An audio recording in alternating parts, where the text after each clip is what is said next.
Welcome to our Godly Playroom here at First United Church. My name is Sherry, and today I have with me Jackie in the circle and Ruth, who is filming us. And I just welcome you to this circle today. So, I wonder if you are ready for godly play today. I'm finding a little bit of trouble getting ready. This is a really big story, and I've had a very busy week, 2 weeks. And so I have to take a little bit of time to settle down and start to get ready for this. You can see by the colors all over this room that we're in the color green. So we passed through the orange creation time. And we're about halfway through this smaller green and growing season. So I think it's time to light our candle.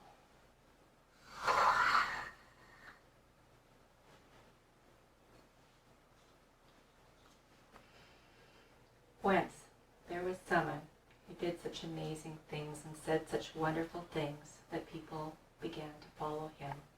And when they followed him, they would ask him questions. And one time they asked him, "Who are you?" And he said, "I am the light." It's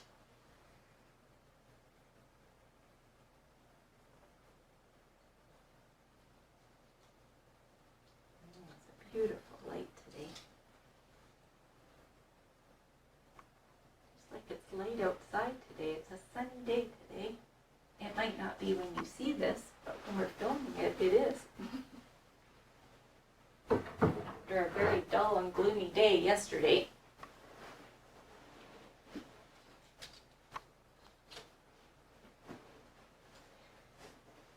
All right. So what do you need to get ready to hear this story? I think I'm going to take a deep breath.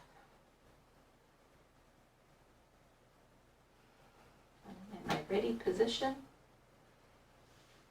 and I've got the story here.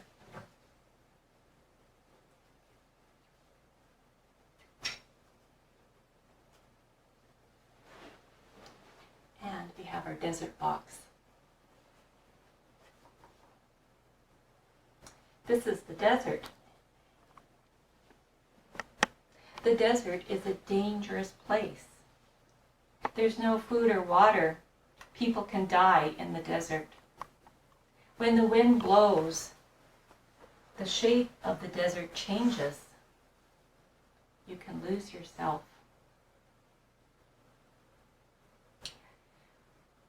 The sun is so hot that people wear a lot of clothes to keep from the sun burning their skin. When the wind blows, the sand stings your hands and your face. You need protection from the blowing sand. At night, it is cold. People wear a lot of clothes to keep warm. The desert is a dangerous place. People do not go there unless they have to. This is Jerusalem. And here is the wall.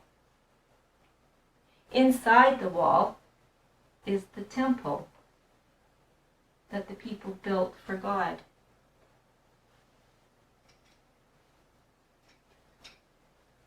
And these are the people of God.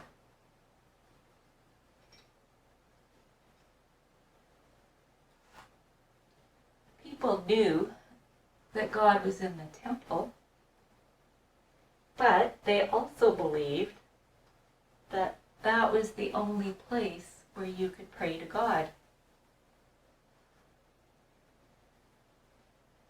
They believed that the wall would protect them from everything.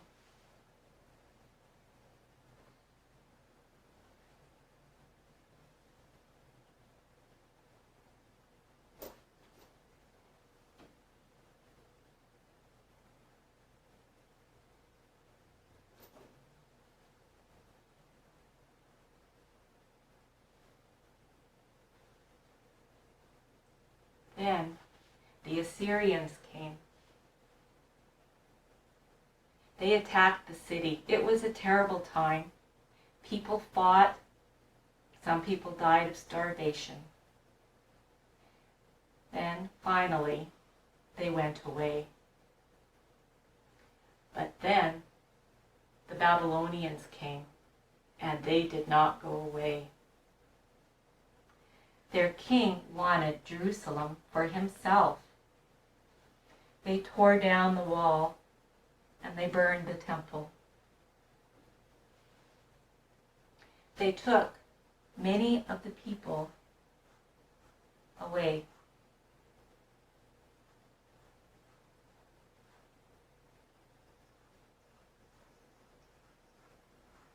Only a few were left in the land.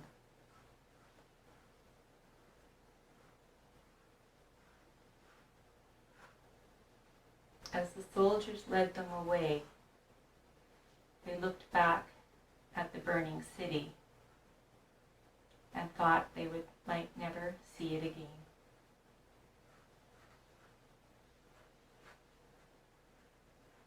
As the soldiers walked them through the desert,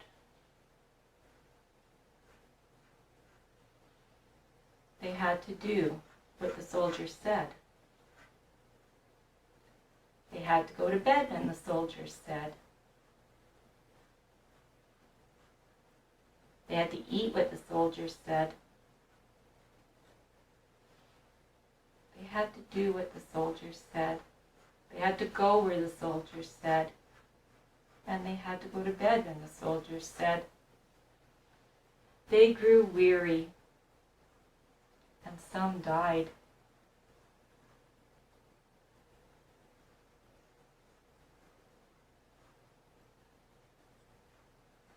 It took a long time.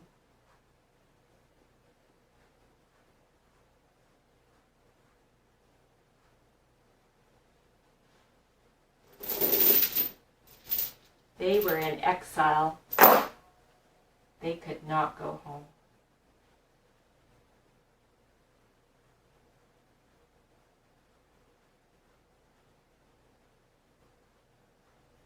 They hung their harps on the willows, and they sang sad songs.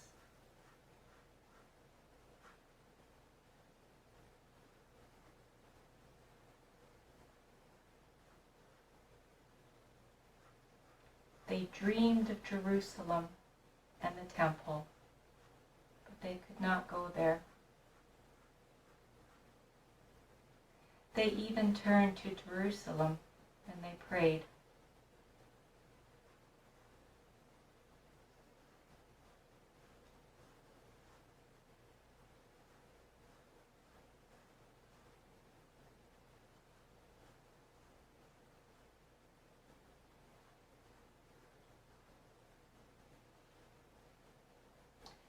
Slowly, the people began to understand that God was here too.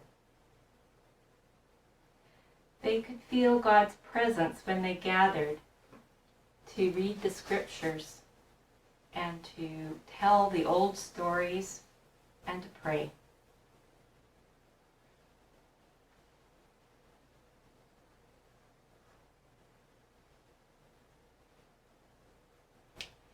The king allowed many of the people to work. So some, they started little shops, and some even worked for the king. They were shocked when the king of Persia came with his armies and took Babylon.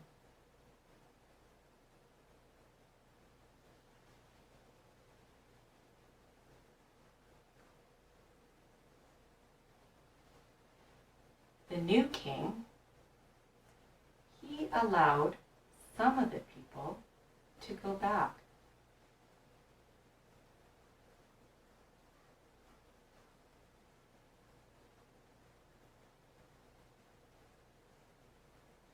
Some went with Ezra.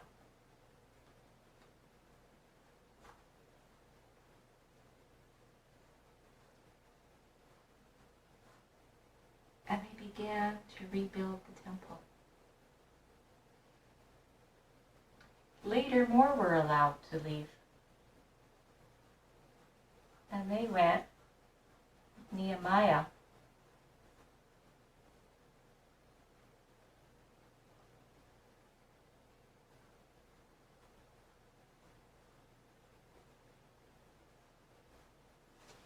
And they began to rebuild the wall. People were no longer in exile.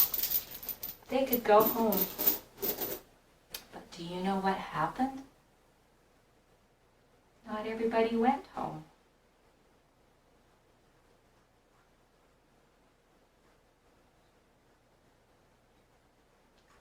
Some of them decided to stay.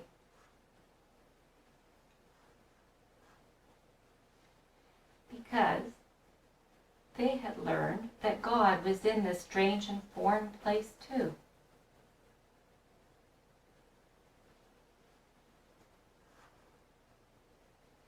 So they stayed.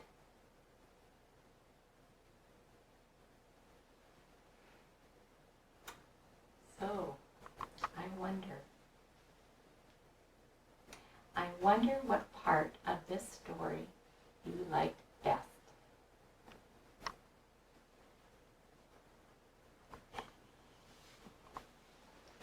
I like when they realized that God was with them wherever they were.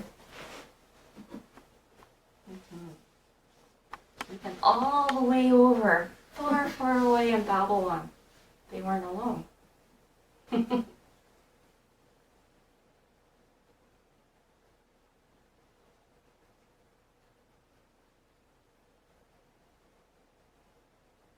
I wonder what part of this story is the most important.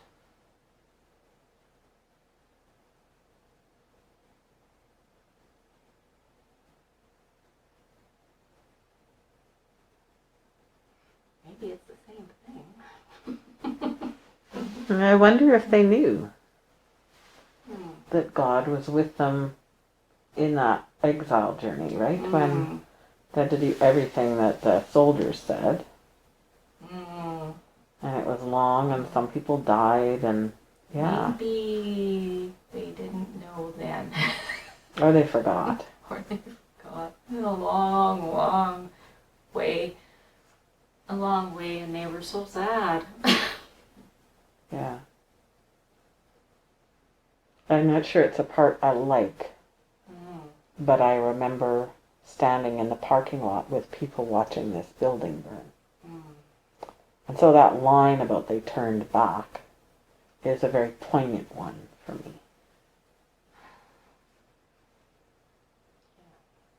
And I think about other times when we have turned back, even now, right, we're turning back to the way things were, with much longing and sadness.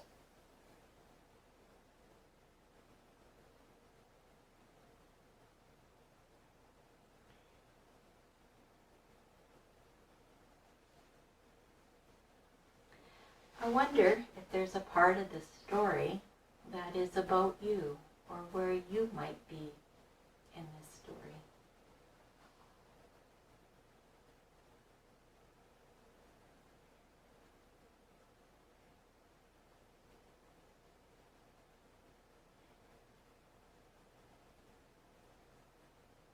That's such a big question about, do I stay or do I go? I thought a lot about that too. I thought, after all those years making a new home in a new place, and maybe starting up a little shop, would I want to leave all that and go back?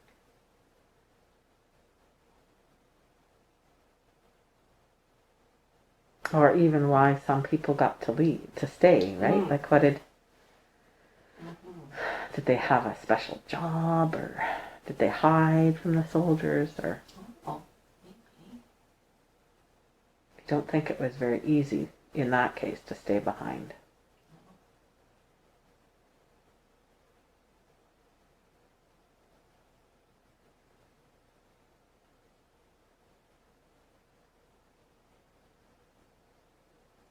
I find myself getting caught in wanting to go back at times. But then I learn so many times that moving forward is so much better. And being willing to take the risk to try something new. Yeah. I wonder if there's any part of the story we could leave out and still have all the story we need.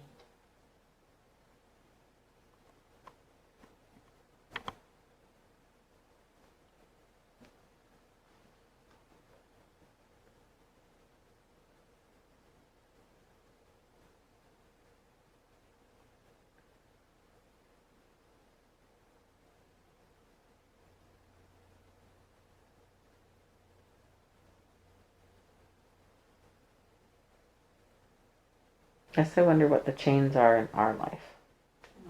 Right? Because the chain does get lifted. Heavy. Yeah, it is. It feels good when it goes there. Yeah, so I guess I wonder what it would take for us to leave out our chains. I wonder if we're supposed to not have those chains. Sometimes. I think people get quite attached to them, actually. That's true. That's probably true. And not just the two old geezers in the Muppets.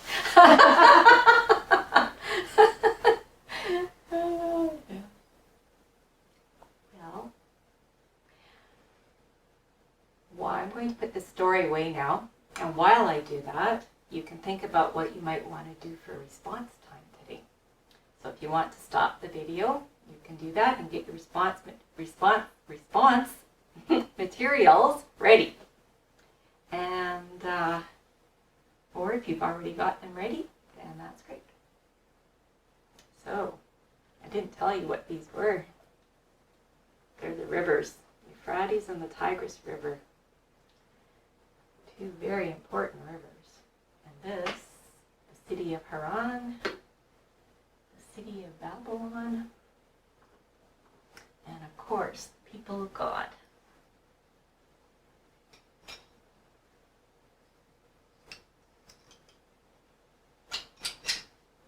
And the desert.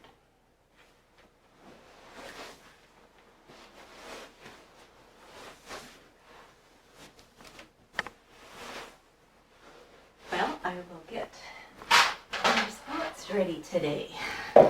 So, today I chose to work with some clay because I haven't done that in a very, very long time. I don't know what I'm going to do with it exactly.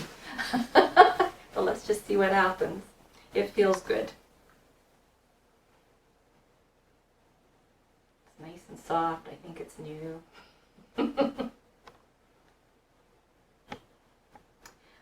So, let me go this roll a little bit out.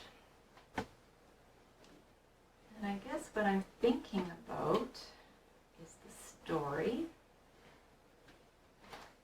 And I was thinking about how it's sometimes hard to relate to that story because so many of us have never been forcibly told that we had to move. It's happened many times in history to people, but not in my lifetime. In my life, I should say. Yes, in my lifetime, there have been people all over the world that have had to, had soldiers come and told them that they had to leave. I just can't even imagine it.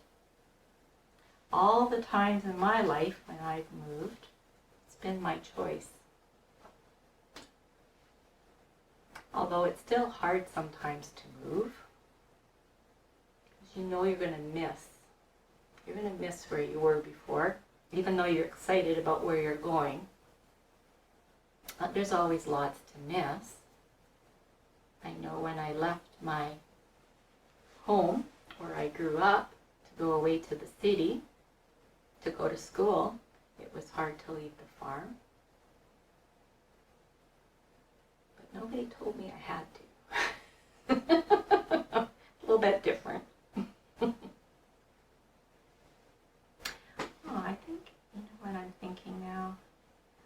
really like sometimes the story, the part about the temple and the building of the temple. Because right now I can't quite imagine what it would be like to build a huge big building like that all those thousands of years ago when they didn't have screws and nails and cement and all these things that we're using to build my greenhouse right now, which is a whole lot of work, and it's really small. And I just can't even imagine what it took to build a temple. A whole lot of people, I would imagine.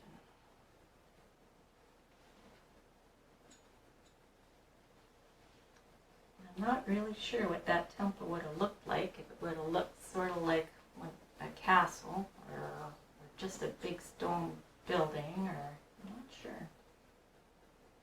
We had a few different temples there in Jerusalem over the centuries and millennia. But I'm sure that it took immense resources to build that temple, and I just can't imagine what it would have felt like to them to have it destroyed. Maybe that's a part I'd like to leave out of the story. It seems like there was always one army or some king wanting to go and take somebody else's land, take somebody else's city, and destroy it. And it just seemed to go on and on and on and on, one after another, and you wonder why. They would have just helped each other. It wouldn't have been such a good story then, though, I guess. It would have been a different story.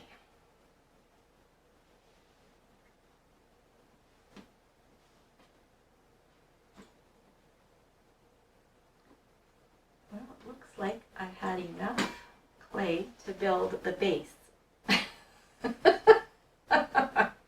And that's probably about 20 years' work. Well, I hope you found something to do for your work in response to this story, because it's a really big story and one to think about. But I think I'll get ready now to put away the clay. And it was all rolled up in nice little balls, so I better do that. And whatever you're working on, don't forget to clean up afterwards. You don't want to leave your mess for somebody else.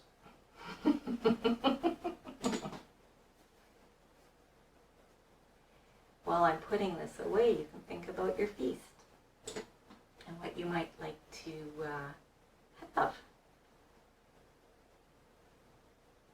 for your feast.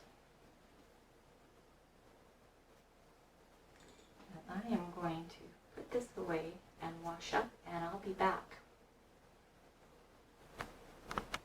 Hi, and welcome back. We're ready to start our feast, but first we should say a little prayer.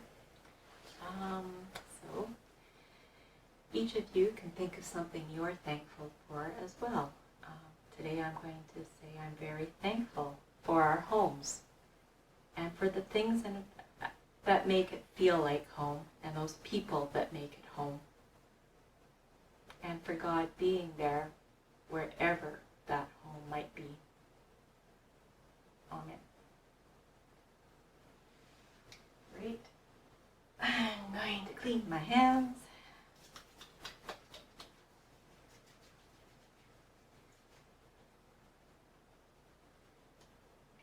Have some water.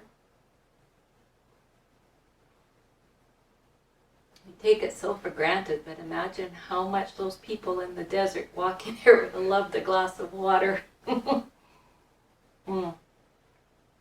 Something we should always remember and be thankful for.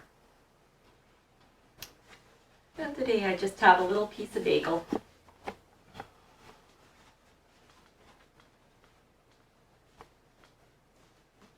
A little bit chewy.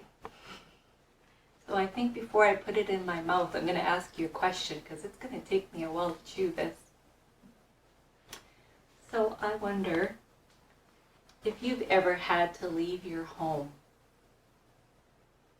Maybe for a short time or maybe forever to a new home. And I wonder what you would bring with you if you had to leave your home.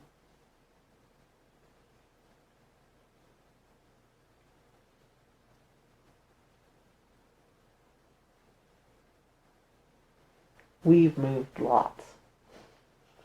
And for me, it's always, when I take the pictures down off the wall in my old house, we're leaving.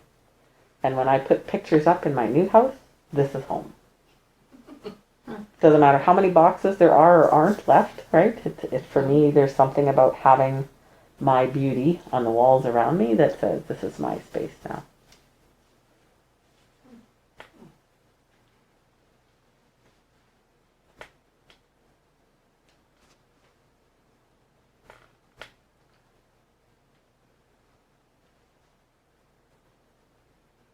We were talking also, not just about moving, but about building. I wonder if you've ever built something or would like to someday.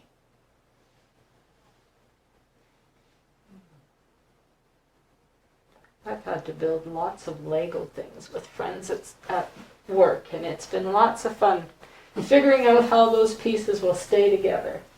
Yeah.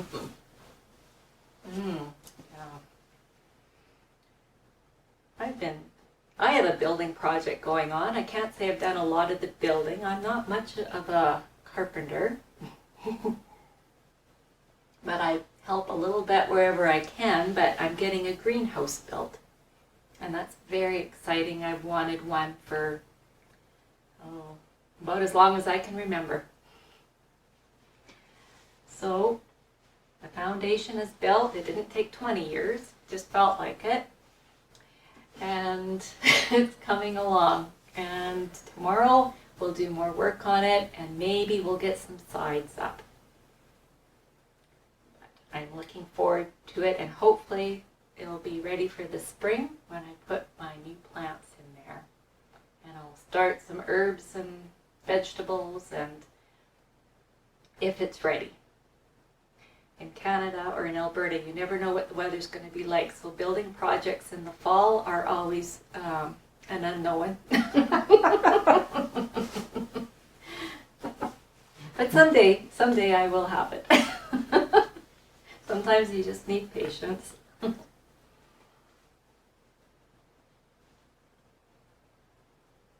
I was just thinking about the day we moved into this room. And all the putting together of things and deciding how we wanted to put things. And there was much less then when we first moved in. But there was so much love that day. Oh, yes, that was a wonderful day. Maybe that's what we need to remember when we leave somewhere. Is how much love there can be wherever we land.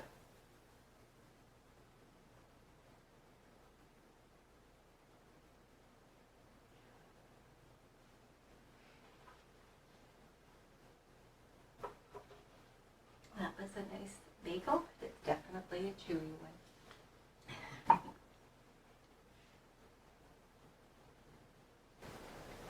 So, after I was finished putting away my response materials, we were talking a little bit about the temple. And we have them here as some other godly place stories you may have heard Ruth tell. This one here is the Ark and the tent. And that's what the people of God used before they could build a temple. And this story is about the building of the temple. So yeah, this one all comes apart. It's really a fun story. So sometime if you're in the Godly Place story, you'll have to check this out. So that tells you a little bit more about the buildings that the people of God used, that they built for God. And this is the story we told today. And it goes right beside the temple, right in this empty space right here. Well, it's time now to change our light.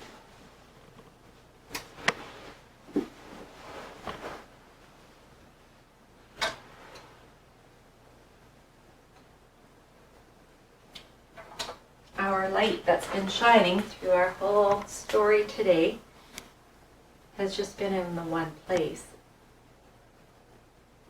So now, change it so that now the light is going all over our room.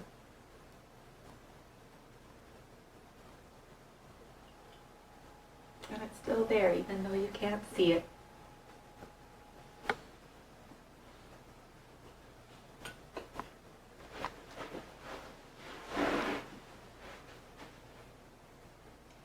Goodbye for now, and be well.